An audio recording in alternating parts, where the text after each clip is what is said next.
going to show you some productivity tools that'll help you. First, we're talking about coding, like coding and backend stuff.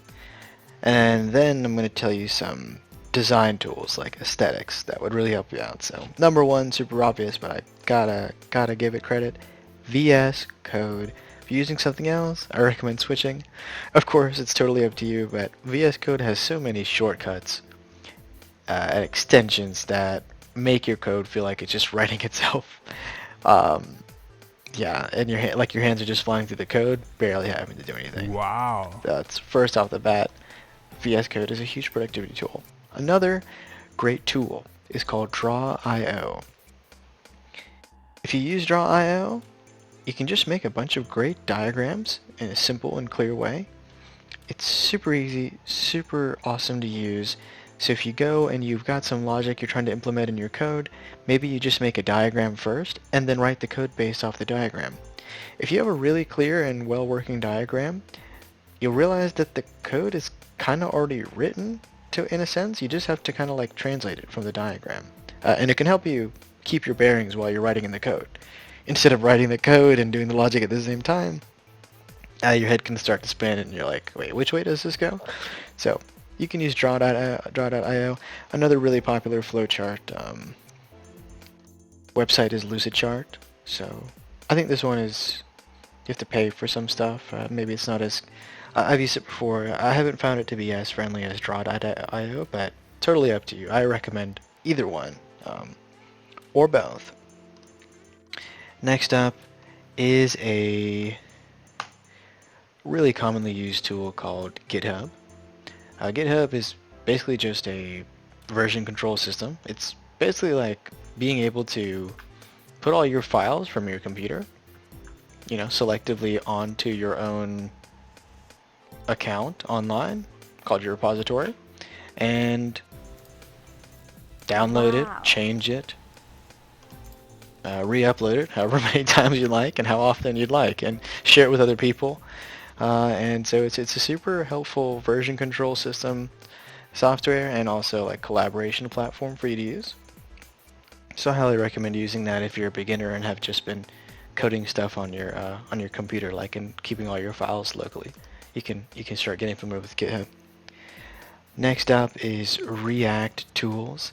If you've been coding things in React, then and you haven't been using this, when you open up your inspect HTML, you're just going to see a bunch of standard HTML, not React components. If you install React developer tools, you'll be able to inspect your React apps and see them as components, like this example here, which is super helpful and awesome. Instead of having to look through the HTML and remember or like correlate what part of the HTML is actually the React app. So similarly, there's something called Redux tools that is for basically Redux if you're using it with React or another front end. It's very similar to the React tools, where it allows you to see your React state and actions and any other state modifications you've made right there in the browser, which is really, really awesome. Let me zoom this in so you can see. Full screen is unavailable, of course. So for example, if you have some sort of state, you can see it. You can see the change states. They have got some flowcharts also if you download it for yourself and use it to show you how the state has changed. It's super, super helpful and really nice to have. Now, the last thing I want to mention that is not really beginner level, but will be really helpful for you to know, at least know about, is something called Docker. Docker is, for you, I guess, for a really simple way to think about it is, it's a way for you to simulate like a computer environment. You might already be familiar with using a virtual machine. Like you basically signing in from your computer and signing into some other computer far away using the internet. Docker is very similar to that, except it's much more efficient. So if you are trying to make an application on like a Mac or a Windows, instead of having to reconfigure your computer for that particular setting every time, you could just create a Docker image, and then you could just run that application, like simulate it as you would on a virtual machine or remote server. So Docker can be used really helpful to use. It's also a great collaboration tool because if you're sharing your Docker files with somebody, they can just run whatever your app is, whatever environment it's based out of, just using your Docker file, and they don't have to go and reconfigure their own computer for it. Another way that's really used for that can help is if you have some big complicated app and maybe it's just you working on it, but you want this app to be like its individual parts to be working as their own servers. You can simulate this by maybe putting your database in just one Docker container by itself, and then you can put the front end in another Docker container, and if there's any sort of other processing or middleware, you can put it in another container, and then you have like this app that has individual parts that are isolated but functioning together, almost like your own distributed system. So you could use it that way.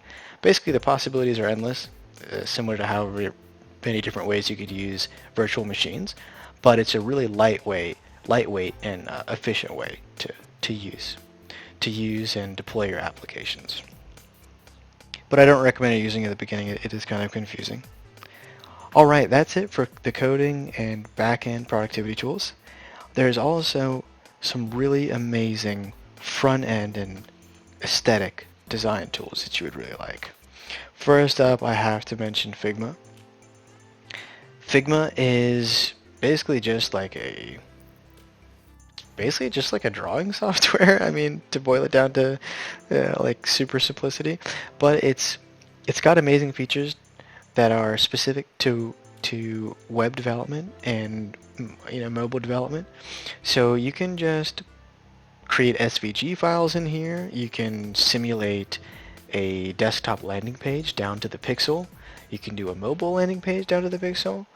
You can do the colors. You can export these files and keep them on your on your computer for reference. It's basically like a great drawing board and like I said, kind of like a drawing tool for your website. Your imagination is your kind of your limit here, and you can, just like you would use a diagram to document your backend logic, you could like use this Figma design here to guide and implement your front end code while you're working on it.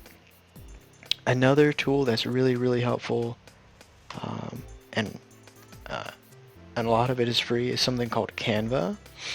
In Canva, you can make a bunch of don't say me in Canva. In Canva, you can make a bunch of different designs, and I think for me, like one of the best parts about Canva is it has a bunch of assets pre-made, so you can just use them for free, and they're really beautiful. Like they're not like they're not like like standard assets that you get that are kind of like, who would use this, or you almost feel like the pictures make things worse. These have they have some really high quality images here and designs you can use, and you just can go in here and select brochure or invitation or card or like landing page, flyer, and then start working on it. You can create beautiful PNGs, you can do short animations, you can just use pictures, really high quality made pictures, and export them and use them on your website. It's kind of up to you, but I really like Canva for designing and for kind of the other great assets that it comes with. And another one that I wanted to bring up is Flatsum. So, I speak with a lot of developers who, they've got great like coding skills, but sometimes they have like a hard time figuring out how to lay out stuff or how to, how to come up with like a industry standard, but also slightly unique and beautiful design.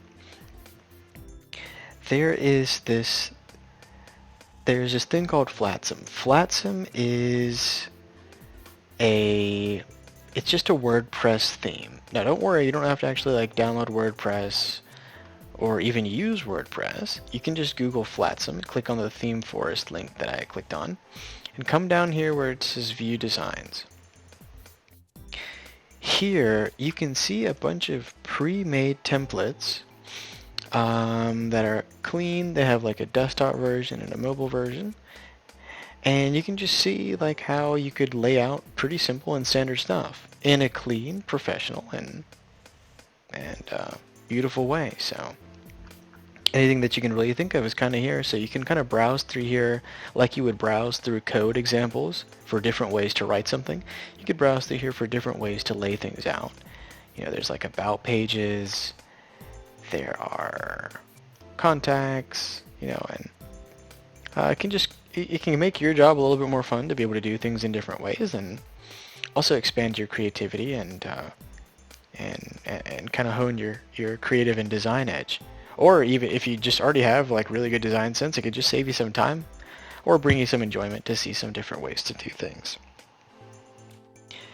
Another tool I want to talk to you about for design is CSS Color Picker.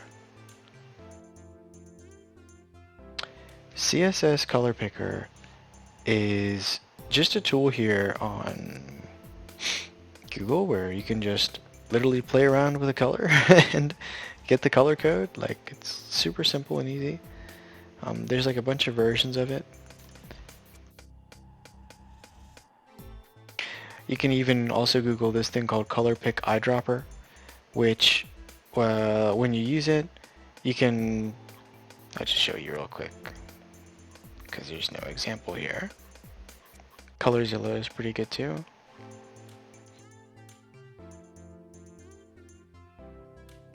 Just show you this eyedropper.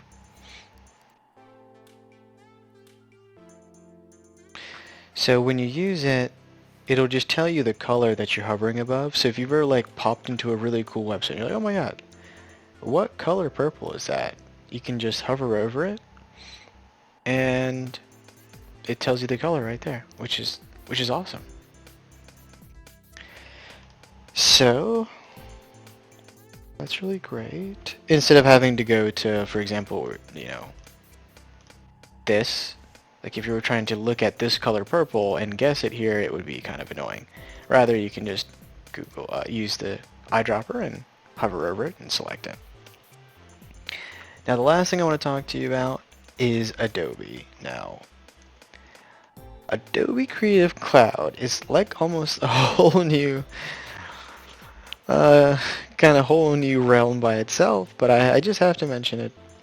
This is Adobe Creative Cloud is a powerhouse for all things creative, right? Like anything from photo editing to SVG creation to making videos and video editing, audio editing, audio quality. Adobe, you can find any of this stuff in Adobe, and it is kind of expensive, but you can come to Adobe and use it for all of your design needs. There's something called Adobe Animate where you can create exportable HTML canvases like animations, which is a lot easier to create in Adobe Animate and export than create in, you know, CSS. I mean, if you've done CSS animations, you know, to do simple things, it's kind of a pain. To do complex animations with CSS, oh man, consistently, it's really a massive pain. So you could use something like Adobe Animate and Adobe Illustrator to rig up animations like an animator would, and then export it or convert it to HTML canvases. So you can just use it like you would, like you wrote the CSS in JavaScript. So that's the last thing I would bring up. All the tools I told you, there's way more to them, but I just wanted to bring them up quickly. And there's a lot more productivity tools that you could explore. Please comment, like, and subscribe, and let us know what are your favorite productivity tools, and are there any that we should be trying that we don't know about. Thank you so much, guys, and take care.